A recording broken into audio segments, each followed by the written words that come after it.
that I just didn't realize it. Not that I didn't realize it, but it took me a while to realize it, and it took my family to realize, like, Kayla, like, you have to eat.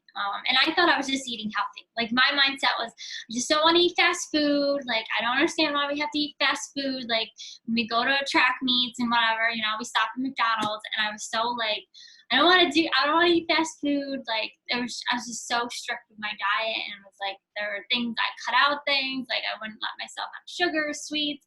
And I'm thinking, I think it had a lot to do too with the diet culture. And, a lot of people do experience the opposite, right? They don't want to gain weight. And so here I am thinking, like, I'm so afraid to gain weight and wanting to eat healthy, that I didn't realize that I was a young girl still growing. I was running a lot, running 20 to 30 miles, I'm sure, a week, and just not feeling my body. So that period of time was definitely a challenge in high school, and just finally kind of got out of it eventually, where I realized that what I was doing wasn't good, and realized I needed to eat more. But luckily I did get help and didn't really develop in a full-blown eating disorder, but certainly was developing those disordered eating habits. Yeah, is it, to get to that realization, is it something that you just kind of figured out yourself, or did you have any like formal, even informal outside interventions? Yeah, no, I didn't actually have any formal interventions or actually like any professional help.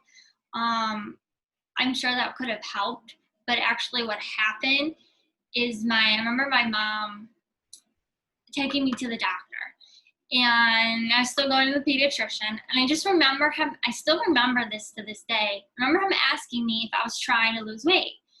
And I thought that was a weird question, and I just kind of looked at him like, no, but it kind of made me look at it like, oh my gosh, he thinks I'm too thin. What am I doing? It just kind of like a light bulb. I don't know why that one question from a doctor, just like kind of a light bulb went off in my head. It's like, oh my gosh, I'm too thin. I need to eat more. He's telling me that I'm too thin. So that kind of just turned things around, I think, and just realized, okay, I just need to figure out how I can eat healthy, but also make sure I'm eating enough. Mm-hmm.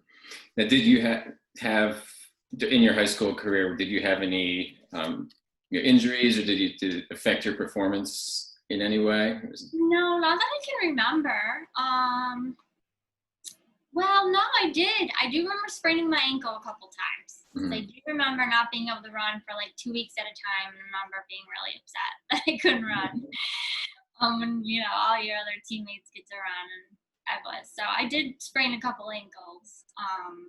But no ankle issues since then. Mm-hmm. But those 2 or 3 ankle sprains, and I've been fine ever since then. Okay, yeah. So no specific issues related to weight loss or diet issues. Okay, good. No, luckily no. Mm-hmm. Yeah.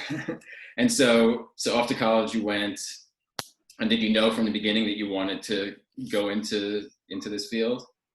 I didn't. I actually went to school for English. I wanted to be an English, well, I wasn't sure if I wanted to be an English teacher, but thought in school that maybe that's what I would do, because I do feel like I like to help. I like to teach. And I think that's evident in what I still do now, is that I, like to still teach. So I thought maybe that's where I was kind of gonna go, like more the teaching role, but then realized that I didn't know if that was quite what I wanted to do.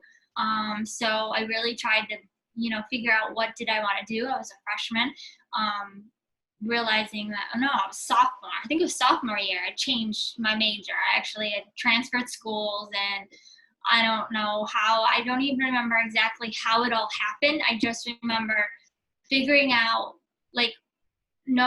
learning about what a dietitian was, and that it was actually a career, because I remember I knew nothing about it, and for some reason I did some research, and somehow I found out about it and told my mom, and I called her up, and I was like, I want to be a registered dietitian. And so I don't know how I convinced her, but she let me transfer schools and was able to, go into nutrition. But I realized that it was something that I felt that I'm really passionate about, knowing, my family had, heart disease, high cholesterol. My grandfather had cancer, diabetes, like all these chronic diseases, as well as just like running, knowing that nutrition was so important and realizing like I still didn't feel like I knew enough about it. And there's so much misinformation out there. And I just was like, I just want to study this and I want to help other people. That's all. So what role did running play in your life at this point? You're off at college and ready to move on. Yeah.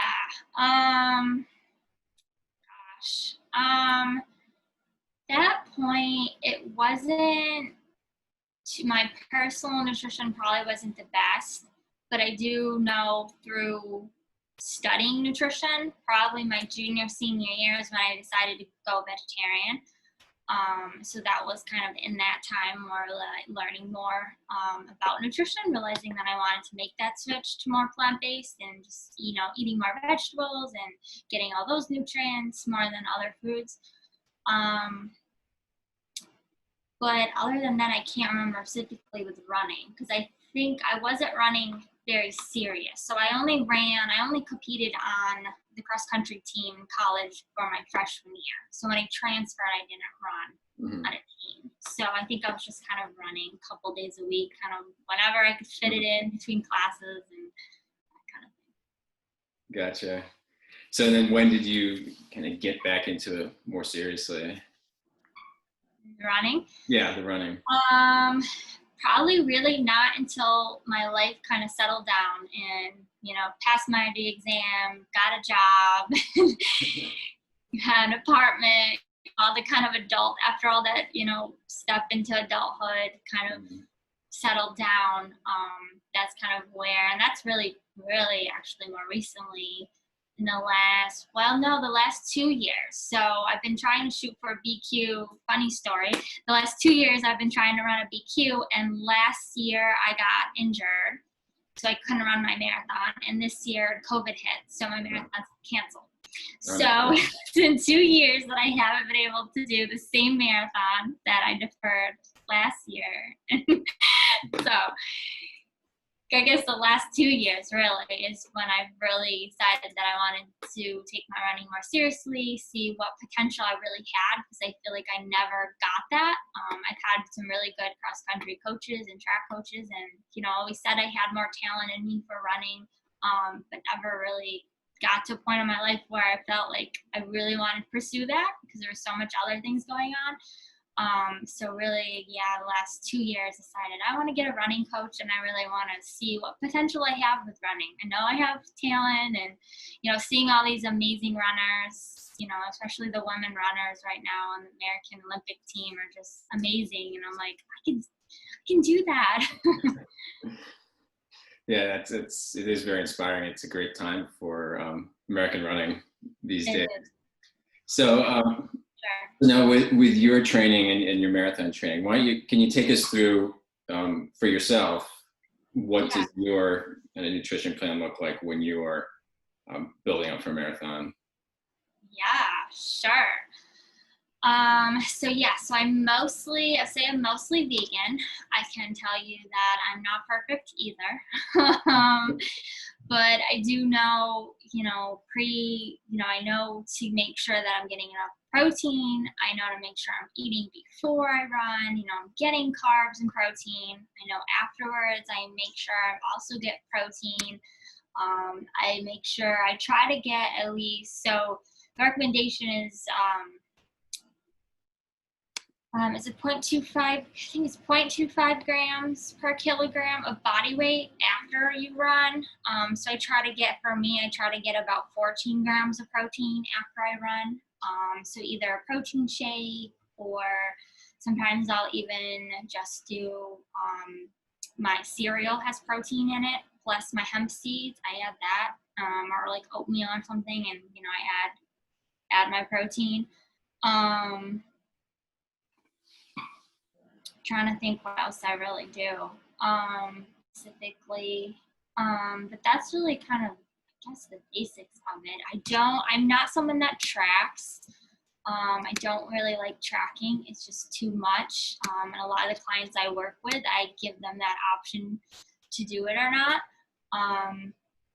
And sometimes they don't, and just kind of, I show them like the plate method and, explain just eat balanced meals and, add a little bit of carbs before, hard workouts, for longer runs, just add more carbs.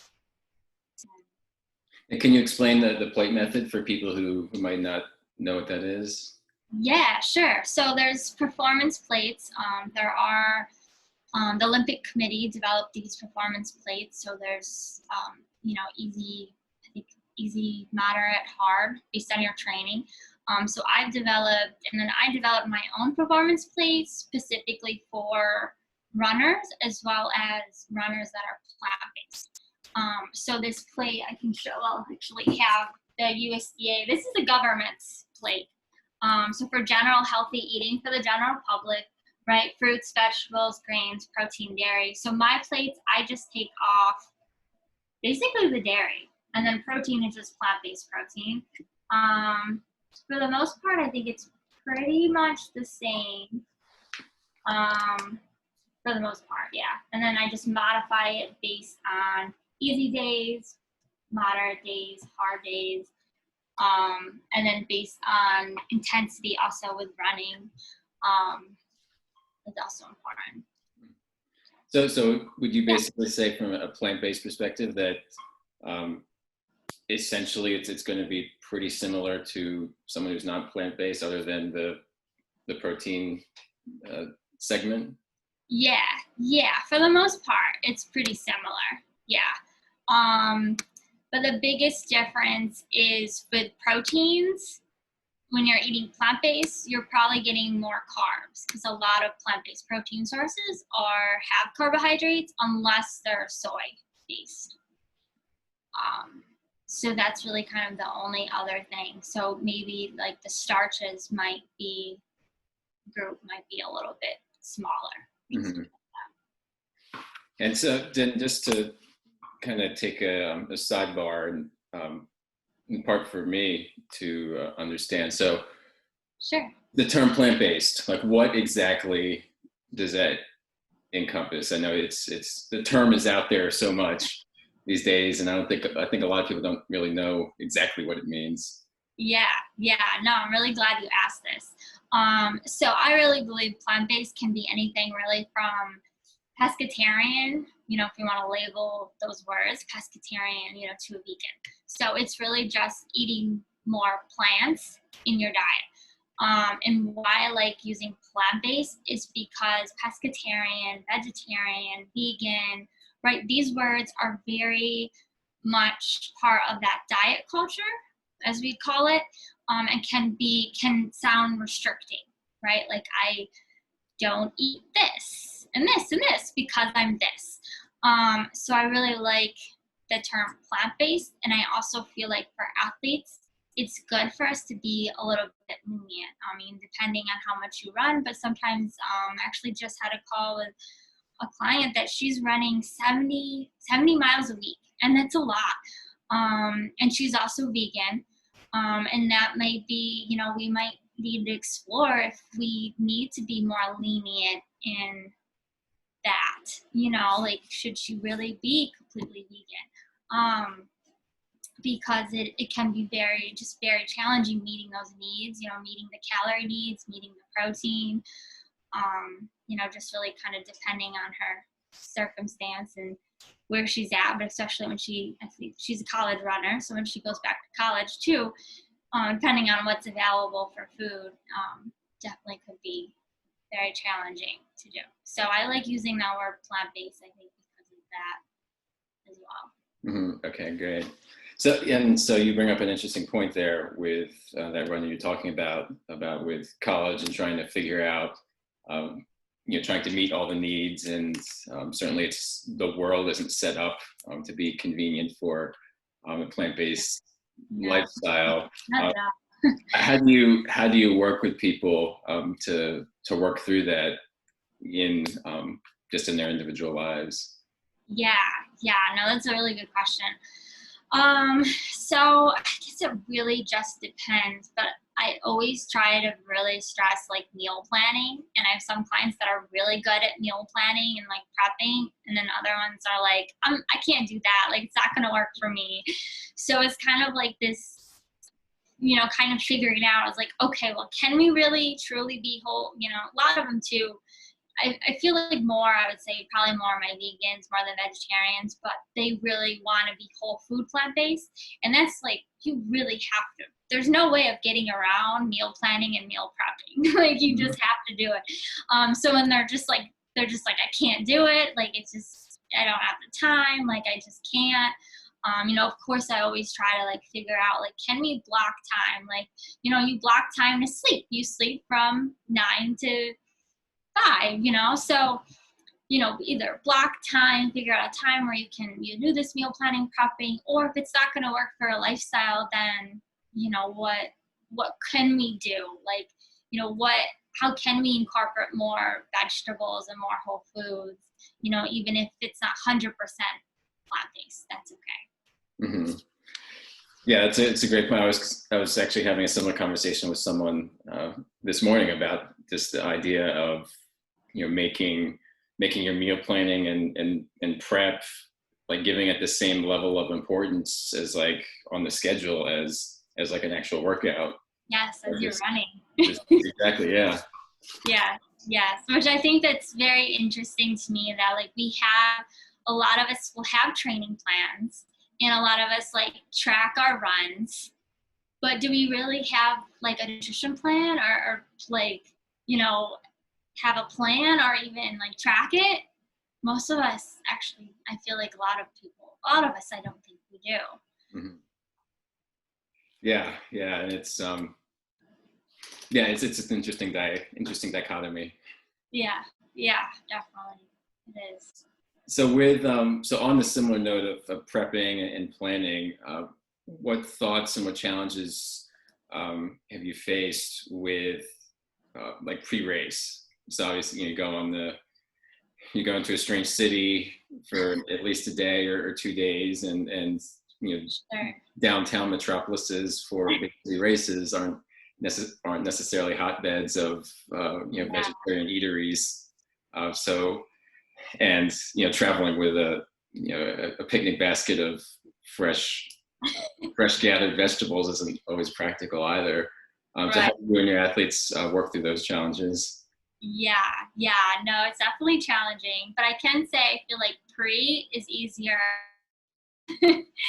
Just because post, it's always what's available right after the race, and a lot of times it's not anything that I can even eat. So sometimes I'm like, it's okay, I'm not gonna be, not gonna be vegan today, because I'm starving and just ran a half marathon. But pre, I don't know. I guess what I personally do is probably not the best, but sometimes it's just like, if it's just pasta or pizza, I'll just take up the cheese, or I'll just ask for pasta with the oil and no cheese. um, but it's, yeah, tough, and I can have a side of vegetables or something, but I always still try to remember, like, okay, what do I need? Like, I know I need carbs, maybe I don't need, depending on the length of the race, I may not really need a whole bowl of pasta that they give you, like as much as they give you. But usually that's, yeah, kind of, I guess, my go-to, usually, in a way, because it's usually that's where we end up going. I'm trying to think back to like races I've gone with people, and it's usually Italian restaurants. It's like, okay, it's what we can do. Because pre, it's always, try to get those carbs in, because that's what's going to give you energy. And then post is always, for me, my go-to is always like a veggie burger, like a black bean burger, because would be getting my protein as well as my carbs. So, Mm-hmm. and I usually do. Usually can find black bean burgers or veggie burgers. Mm-hmm. Yeah, so that actually brings up another question that that we had. So with certain dairy products and like in gluten-free products, you know, they'll have the magic label on it, but then you read on and there's you know, something more sinister taking their place. Is there anything in the plant-based realm where it's, you know, have the big bold letters plant-based or vegetarian whatever on it, and then anything particular to look out for further down? Yeah, like for ingredients. Yeah. So with dairy is so, non-dairy alternatives are so tricky. Some like cheeses, especially, like not a lot of them taste very good.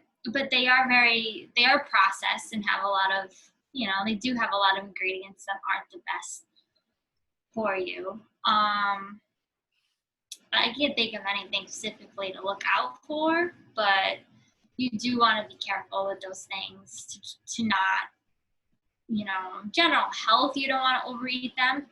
Sometimes I tend to, you know, eat a lot of veggie burgers because it's just more convenient, it's easier. I know that I need calories, and sometimes just getting in those calories is all I really care about. So,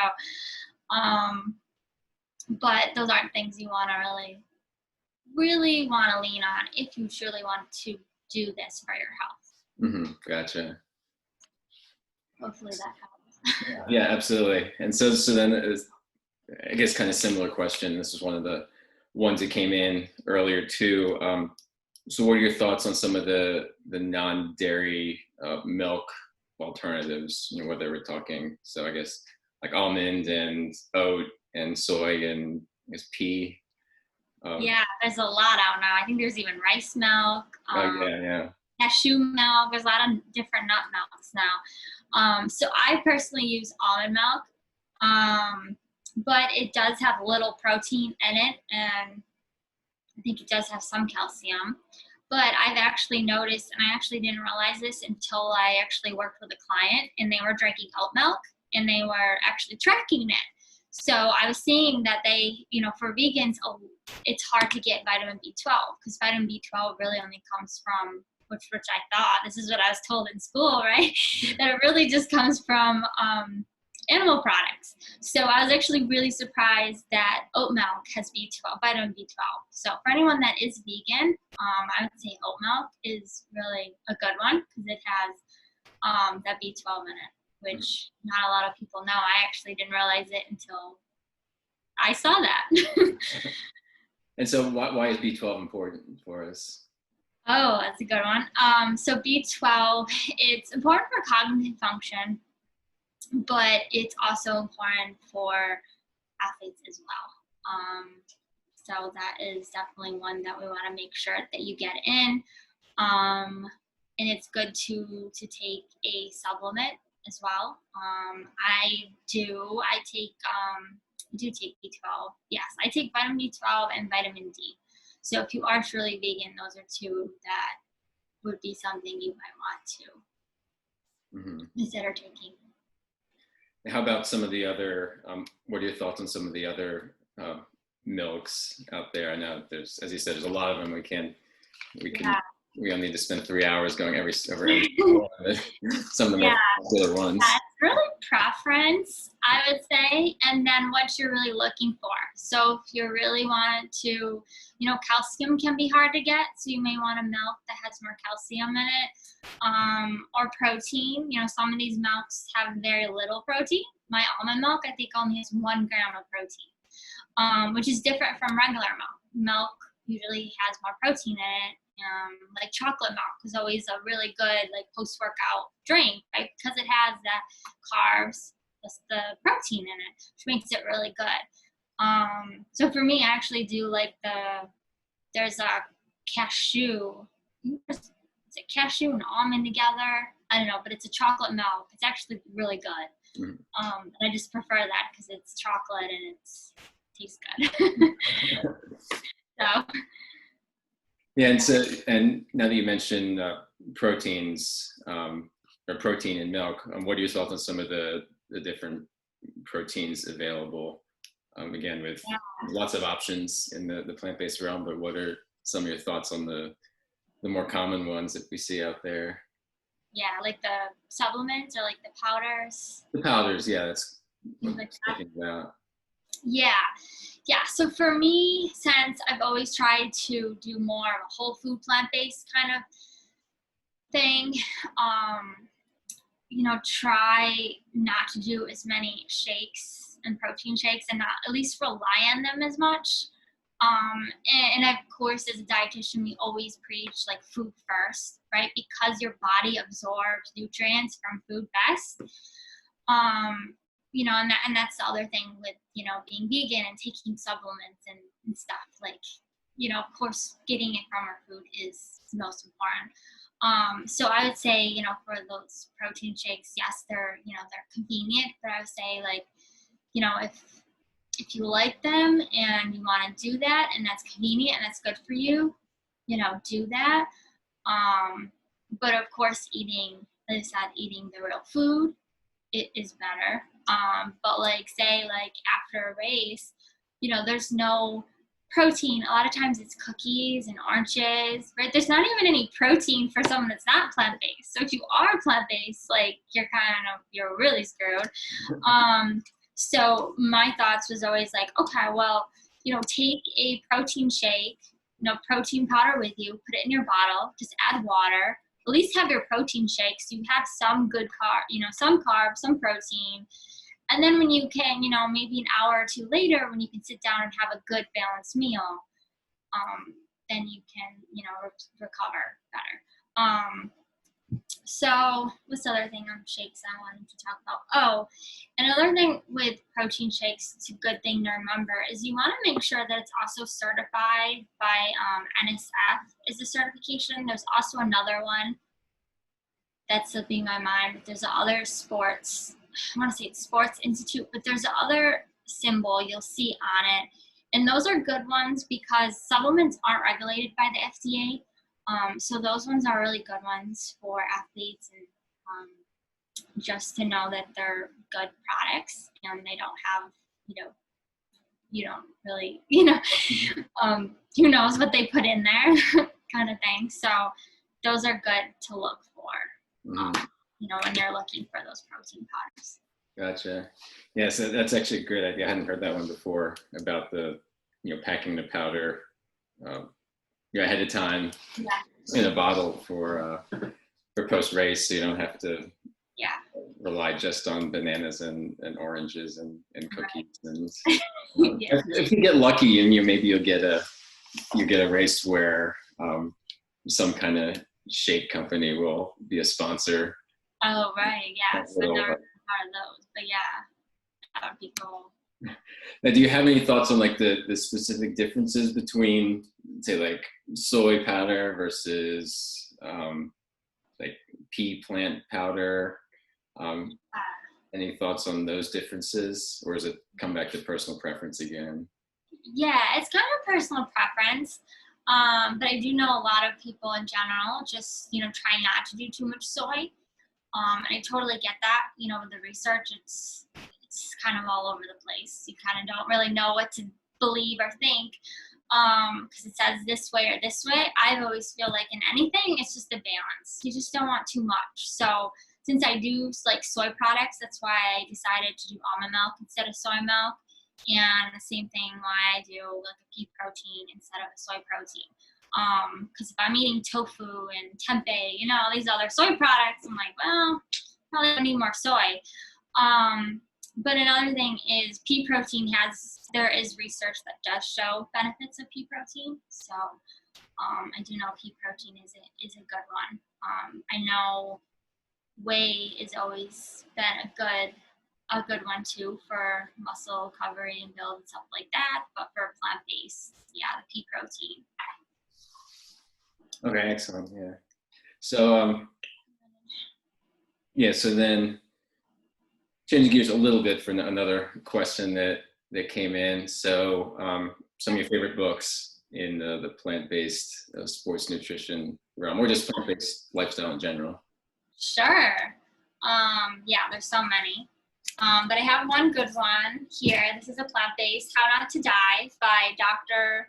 Michael Greger. So if anybody is interested in plant-based eating, And it's a good one to know more about how plant-based eating can like reverse disease and all of that. He shows really good research in here and, stories, and it's a good one.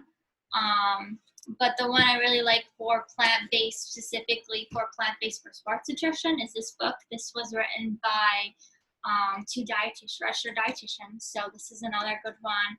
And then another just like regular sports, if you just want to learn more about sports nutrition and fueling your body as a runner, this is a good general essential sports nutrition book. This was also written by a sports dietitian. So those are three, but there's so many. I mean, in the plant-based world, there's just so many. A lot of doctors out there really supporting plant-based, which is really awesome. Mm-hmm. Excellent. And then how about, what are some of your favorite tracking apps, and are there any like plant-based specific apps or plant-based friendly apps? Yeah. So I know some people use like MyFitnessPal. I have a lot of my clients, I actually use Chronometer. And that's just because I can see what they input on the back end, which is nice. But another app that I really like, because for some of my clients that I don't have track, it's kind of uses that kind of method of, knowing what sources, like food groups you need.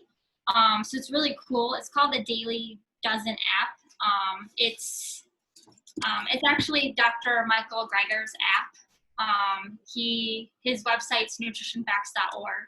And he also has he came up with a Daily Dozen, which a lot of people that are plant-based will be familiar with that is. But I really like it. I actually have talked to some of my clients before, and I was like, I really wish I have it on my phone. I don't know if you can see it, but it basically has like the food groups that you want to include in your diet, right? Beans, berries, other fruits, cruciferous vegetables, other vegetables, flax seeds, nuts, seeds, beverages, all that stuff, right? And he has like the little check boxes here, and you just trying to check your box. But I've always talked about, like, I really wish I could have my own app and I could customize this for people for how much servings they need of, like, say, beans to get their protein, and they could just, when they get it, just check each box off.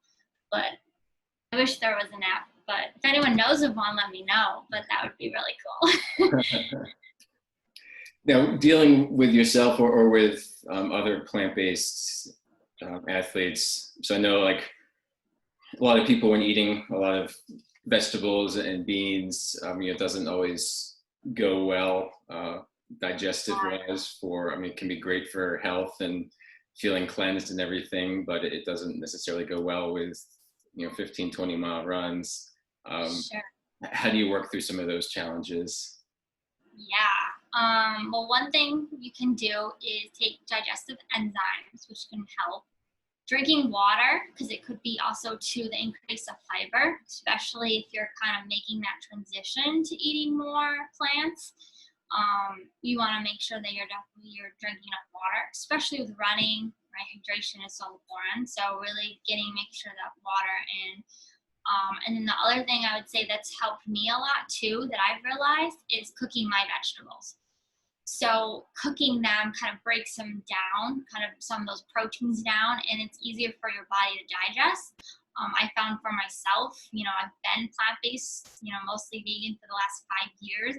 And I've noticed when I go overboard on eating raw vegetables like carrots and hummus, which I eat a lot of, like almost every day. And I noticed when I don't eat it, when I don't eat carrots and hummus, I don't have those digestive issues. So I've realized like this might be my problem, which makes sense because they're raw vegetables and they're harder to digest. Mm-hmm. So yeah, that can help. Those three things I think can help a lot. Now, I remember at one point the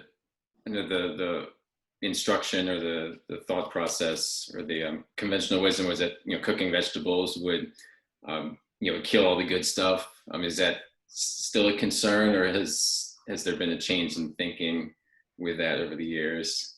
Yeah, sure. Well, it's still the same, but not at the same time. So it depends on how you cook them. So I always recommend to either, bake things, or like roast them. So it's really the water. So when you like boil, like say you boil like frozen peas, that's what really is leaking out all the nutrients is from the water. So if you can, that's why really bake a lot of, you could say most of what I cook is probably pan fry or bake. Rather than putting them in water, and I think that's why a lot of you'll see a lot in the like if you buy frozen vegetables, you'll see these bags that you can steam your vegetables. Of course, it's more convenient, but it's also actually better to steam them than cook them in water. Now, the same thing would apply to like microwave as well.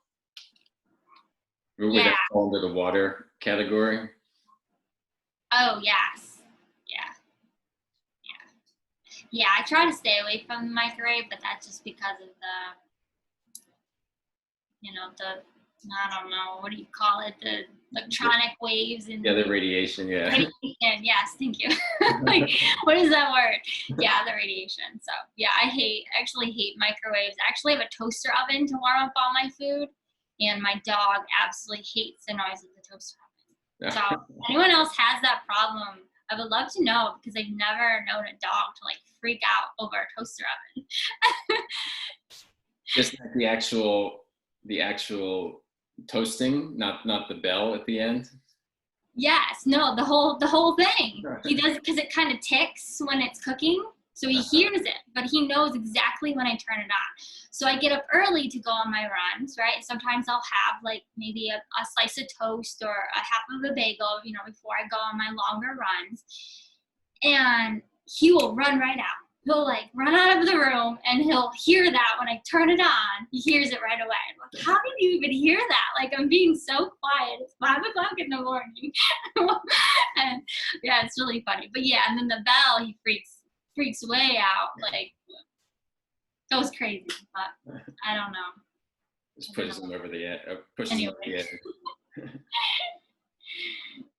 Yeah. So we've been talking, a lot about meals and snacks and stuff. How about for during races or workouts? Any unique considerations from a plant-based perspective that people should know about? Yeah. So during is so tricky. But goos and gels, right? All those things have always been kind of the go-tos and more convenient. And really what you want is carbohydrates. You want glucose, so you want sugar, basically. But I do know a lot of, there's a lot of plant-based ultra marathoners out there now. I myself am interested in getting an ultra marathoning, not there yet, but a lot of them will do more whole foods. So like during a race, they'll take either dates or like mashed potatoes. And that's because they're whole food plant-based, but they really are starches. They're carbohydrates and sugar. And you want something that's also simple carbohydrates that quickly gets into your bloodstream and in those muscles, in that glycogen to be used, your muscles to use it. So it can be tricky but those are the two that I know ultra marathoners kind of use. And that's more, they said, for like longer running. I still use just the goos. I used Huma. I think it's called Huma. They're made out of chia seeds, so it's a more like natural vegan brand. So that's what I use, as well as Talon is also another popular vegan hydration, like electrolytes drink. Excellent. So how about to transition a little bit, so to getting into the coaching and just kind of Sure. from some of like the X's and O's of the science, I guess. Can you just tell us like how do you operate with blending the coaching with the pure run coaching with the food aspect?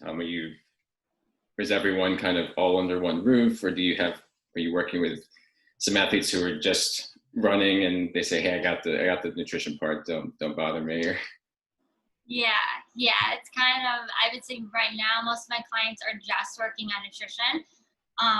Some of them are either or. I do have some just run coaching clients, and then I do have some that need help with both. So yeah, it just kind of depends on what they feel like they need the most help. But I think probably the majority, I would say, of the clients I have now have came to me for that nutrition part of it. And they're all runners, but more of just wanting more help with nutrition. But they've also said to me, well, there's no races, so I'm not really training for anything. So I just really want help with nutrition. I'm like, yeah, I get that. We can, and it is, I still think, a good time to focus on nutrition because there's so much to it. And especially with plant-based eating, if you're new to it, you want to get those basics down. But then, there's sports nutrition that takes into play of all of that on top of being plant-based. Can be challenging. So it's good to learn that before really get into really, really serious training, I think. Yeah, absolutely. For any part of training, it's best this is a great time to get that trial and error out of the way and make your mistakes without so much consequence. It's better to not just say mess up a long run, but if you're going to make a mistake, it's better to do it now than your last big long run three weeks before the race. Yes, exactly. Yeah, and that's what I've been doing myself. Is I got a 14-mile run on Saturday, and I'm probably going to experiment my fueling a different way that I did last week. Now, do you do anything different fueling wise in the summer as to really? Well, I mean, you could, but I never have in wintertime. Take like salt pills, but I've been introducing that because it's just so hot. So I actually take salt pills plus drinking my electrolytes drink, which I've never actually done both. And that was actually recommended by my running coach that I have. So a lot of times for that too. He's had more experience too on that side of coaching clients, running clients specifically. So I'm like, okay. Yeah, so even coaches are coaches. Yeah, so sometimes he tells me what to do, and sometimes I'm like, I don't know. I'm a dietitian, I know this, but sometimes I'm kind of like, okay, we'll try this. We'll see. Mm-hmm. I still learn things myself. Yeah, absolutely. So when or if things do get back on track, what races are you looking at? Oh, that's a good question. I'm hoping I can do a marathon. I mean, I feel I'm still kind of in marathon training. Kind of haven't really, we're focusing, I should say, more on like speed and, probably more shorter kind of time trials just because it's easier to do in hot and humid weather than longer runs. But yeah, I would say probably as soon as I can, as soon as a marathon probably I find out opens up, I'm sure I would jump at the chance to do it. Because I'm still pretty much there since I've been training for the last 2 years. Have you done any before, or would this be your first one? Marathons? Yes, I have. So I've done, probably behind me, you can see all the medals that I have here. I've done between 10 and 15 probably half marathons, and I've done 3 full marathons. So my first marathon was 5 hours, and this is all in transition. When I ran my first marathon, I was not vegan. So in the meantime, I have improved my running. I did change my diet. But yeah, my first marathon was 5 hours, and then my last marathon was under 4 hours, just under 4 hours. So my goal for this next one is a 3:30, and that would allow me to qualify to run the Boston Marathon. Excellent. So yeah. ladies and gentlemen, that you go plant-based and take over an hour off your marathon time. Yeah, it's pretty amazing. I know. I was like, I don't know if that's my training or if it's my diet, but I believe it's really the combination of both, just, training and figuring out what works for you and doesn't. Especially like having a coach now, like he's, realizing what works for me. He's like, these speed workouts like are really helpful for you to, help with your speed. So that's just been really helpful, doing more of those kind of things to get faster. Because I've always had that endurance, kind of naturally, but not as much the speed. So that's been something we've been really working on. It's always, I know, and it seemed like I ran my best marathons like after blocks of speed, and I ran my best 5Ks after like blocks of my two. I set a couple of 5K PRs like back to back and before a marathon, but then I'm bombing the marathon. Oh no.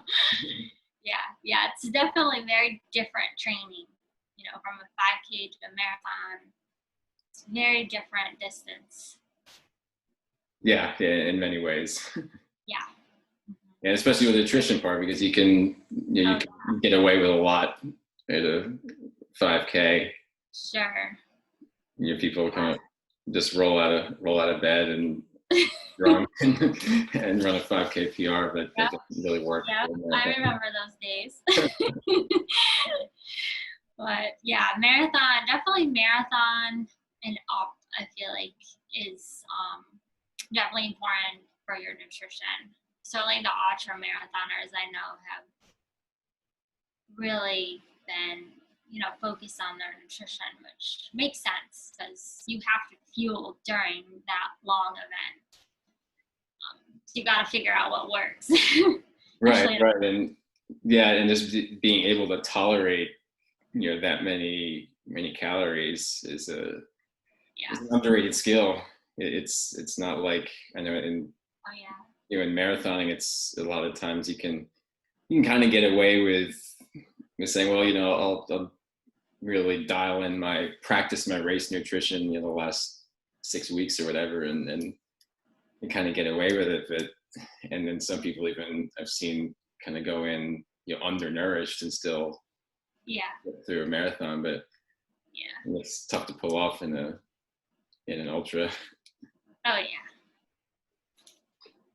Getting used to having like sandwiches and stuff at age 6. Yeah, and he quickly digests. Yeah. So is there anything else that we haven't covered that you'd like to get out there for everyone?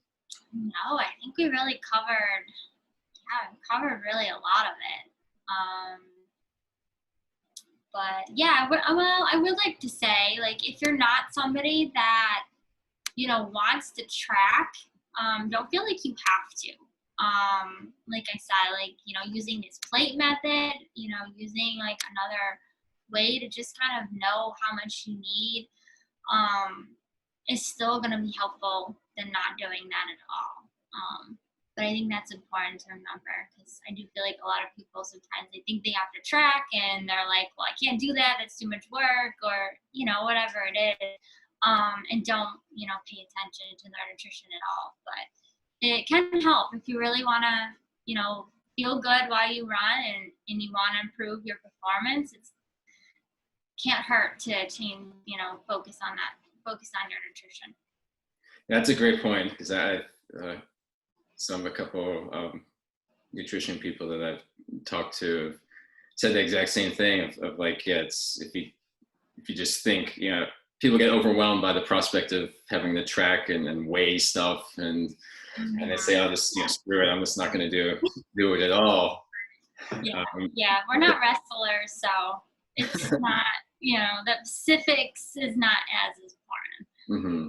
And would you say that part of the benefit of just any sort of tracking, whether it's qualitative or quantitative, is just the awareness of the mindfulness of knowing what you're putting in your body? Yeah, definitely. Yeah. Because I mean, even in general, your body's gonna be able to work better and move better if you're feeding it with quality food and nutrition and what your body needs. If you're feeding it with high fats and salt and sugar, right? It's probably not gonna feel good, and you're not gonna want to even run. And then you won't get anything done. Yeah. All right, so I guess we'll finish with that excellent point of so don't feel like you need to be super strict with your tracking. Something's better than nothing. Yeah. The 80% is better than 0%. Yes, exactly. All right, so one final question before you go, and so I've been asking this to guests. It's totally unrelated to nutrition, but if you had to put together a 4x1 mile relay team, whether to set a world record or some other high stakes endeavor, or if you just want to go out and have fun, it's your choice. Who are you picking for your team? Oh man.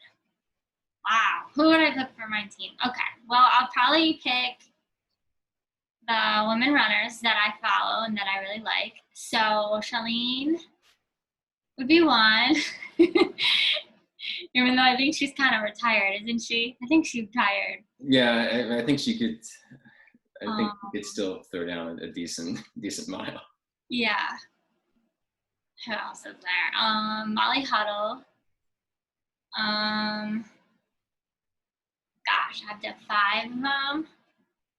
Or 4. So 3 plus yourself. Oh, okay. So one more. Who else?